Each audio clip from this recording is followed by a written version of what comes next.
Nu er jeg så flyttet til New York. Jens, du er altså ikke i New York. Gider du godt skrue af?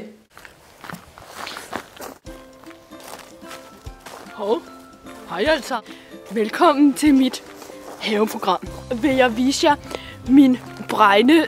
Hvis I følger med her en gang, så kan I se, her er min bregne. Som I kan se, er der kommet nogle nye skud her. Prøv lige at komme lidt tættere på en gang.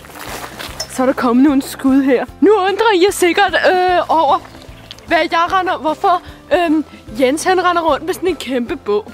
Det er den store danske encyclopedia.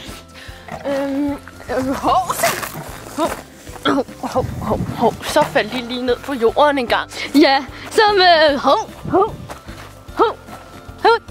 ja, det var så nok bare mig. Ja, jeg har lidt problemer nu her, men det er fordi både kameraet er ret tungt, og det er min bog også.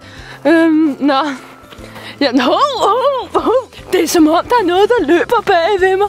Men det er sikkert bare mig, ja, det tror jeg, det var. Det var nok bare mig, ja. Normandsgræn her. Vejret her på det sidste har været... Hvor kom den fra? Hvad var dog det? Hvad er dog det her? Det var da noget mærkeligt noget. Hvad er det så? Nej, hvad er det? Nej, hvad var det? Var det Maj-Brit? Maj-Brit! Maj-Brit! Maj-Brit! Maj-Brit! Hvor er Maj-Brit? Så fik jeg fat i Maj-Brit. Jeg er sikker på, at det var min hund, Maj-Brit. Maj-Brit, fy! Se der, skam dig! Skam dig, Maj-Brit!